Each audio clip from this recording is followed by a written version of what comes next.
Continuando con la sesión número 1 del módulo de arquitectura, vamos a ver ahora el tema de cuadros de áreas. Este tema es muy importante ya que abarca de por sí los requisitos que solicitábamos anteriormente. Hablamos de plano de ubicación, de localización, de zonificación, y esta parte es la que nos habla de las características específicas. Pues bien, el primero es el cuadro normativo, y es que este cuadro nos indica los criterios regulativos de la obra que se ejecutará, las restricciones y permisiones en cuestión de espacio, altura y densidad, las cuales de hecho deben ser respetadas por las personas que deseen efectuar una obra. Además, recalcando, es aquí donde se indica el tipo de zonificación del predio y el uso que se hará sujeto al proyecto, ¿no? Evidentemente, la actividad que se realice debe estar conforme al tipo de zonificación para obtener el permiso de la ejecución de este proyecto arquitectónico. Ahora, de hecho, vamos a ver esto y vamos a explicar algunas características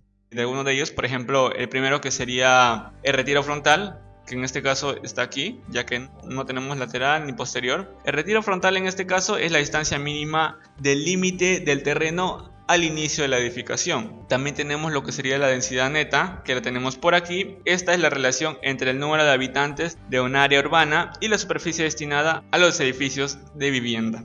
También tenemos el coeficiente de edificación, que en este caso no está aplicado, pero esta de hecho es un valor constante, es propio de cada municipalidad y nos indica el área mínima a techar en el área del lote en general. También tendríamos la altura de la edificación. Y bueno, esta es obviamente la que nos indica el área máxima a construir. De hecho, la información puede ser directa, ya sea por pisos, o indirecta, utilizando una fórmula para sacar este valor.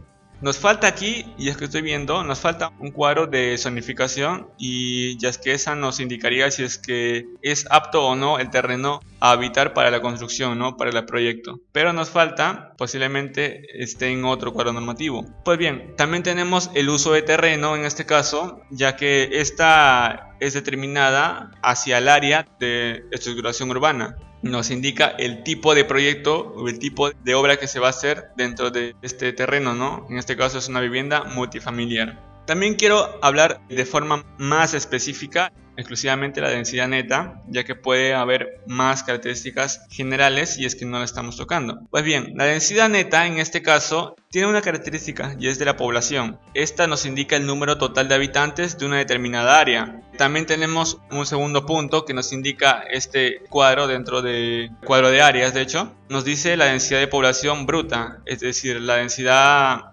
urbana, ¿no? Esta es la relación entre el número de habitantes y la superficie total comprendida entre una demarcación territorial. Por ejemplo, no puede ser una habitación urbana. También tenemos dentro de este cuadro un tercer punto que nos dice la densidad de población neta. Bueno, esa es aplicable exclusivamente a zonas residenciales y esta nos indica la relación entre el número de habitantes de un área urbana y la superficie destinada a los edificios de vivienda, excluyendo la ocupada por vías, parques y áreas del Estado. Bueno, para efectos del cuadro normativo se trabaja solamente con la densidad neta. Ojo. También tenemos en un segundo punto lo que sería el coeficiente de edificación, que lo he explicado muy brevemente en el cuadro normativo, pero este de por sí es un valor constante, es propio de cada municipalidad y que nos indica el área máxima a techar, ¿no? En cada área del lote. De hecho, esta se obtiene mediante una fórmula y es que se utilizaría en este caso el área construida total sobre el área del lote. Recordemos que el coeficiente de edificación resultante debe ser igual o menor del establecido por sus parámetros normativos.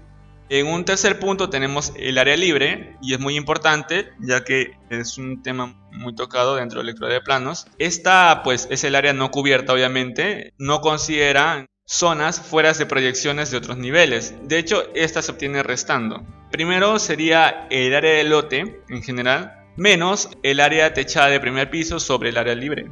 El área libre, de hecho, también tiene la característica de que tiene que ser igual, pero en este caso mayor al establecido por los parámetros normativos. Hay que tener muy en cuenta esta fórmula y esta condición para que sea válida, ¿no? Y por un último punto tenemos lo que sería el uso de terreno. Pues bien, esta es determinada por el área de estructuración urbana. Tenemos un ejemplo aquí abajo y es que nos dice, si es vivienda se reconocerá con la letra R, que es de residencia, ¿no? Y si es comercio se reconocerá por la letra C, de lo que sería comercio. Pues bien, estas son detalles que se aplican dentro del plano y que debemos conocerlos para poder entenderlos o para poder traducirlos hacia una otra persona o traducción hacia nosotros mismos para que podamos comprender el proyecto que se tiene en mente, ¿no?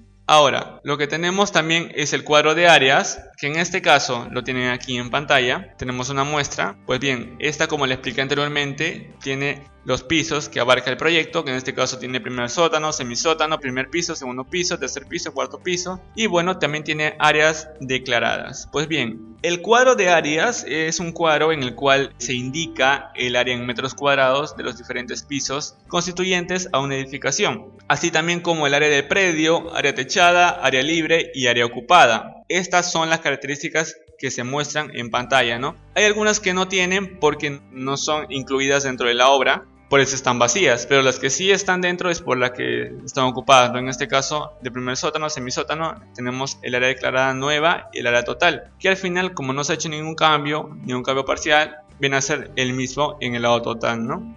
Antes de finalizar con esta primera parte de lo que sería el módulo de arquitectura, quiero hablar desde lo que sería el certificado de parámetros urbanísticos y edificatorios, ¿no? Esto es muy importante ya que este es un documento que emite las municipalidades distritales o por la municipalidad metropolitana, en este caso de Lima, para el cercado de Lima. Dentro de este documento se detallan, como su nombre lo indica, los parámetros que regulan las edificaciones sobre un predio urbano. En general, casi todos los parámetros dependen de la zonificación en la que se ubica el predio. Bueno, dentro de este certificado de parámetros se puede encontrar la zonificación de predio, el uso de suelos permitidos incompatibles, coeficiente de edificación, porcentaje mínimo obligatorio del área libre, altura máxima y mínima de edificación, retiros municipales, área de lote normativo, densidad neta de población y la fecha de emisión. El certificado de parámetro urbanístico y edificatorio es un documento previo e indispensable para obtener una licencia de construcción y habilitación urbana. De hecho, es válido para un solo predio y tiene una vigencia de 36 meses a partir de su fecha de emisión. Recordemos todos esos datos ya que son muy importantes, en este caso para un proyecto arquitectónico, ¿no? Lo menciono porque dentro del desarrollo de este tipo de construcción, de este tipo de proyectos,